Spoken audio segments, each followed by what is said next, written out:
western Saline County, Illinois, until 10:15 a.m. At 9:27 a.m., a severe thunderstorm was located near Craneville, or near Carterville, moving east at 35 miles per hour. Expected hazards include 60 miles per hour wind gusts and quarter-size hail. Severe weather has been confirmed by train spotters. The following impacts are expected. Hail damage to vehicles is expected. Expect wind damage to roofs, siding, and trees.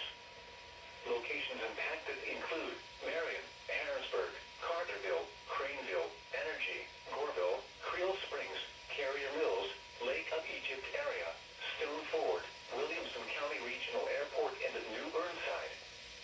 This includes the following highways: Interstate 24 in Illinois between mile markers 1 and 8.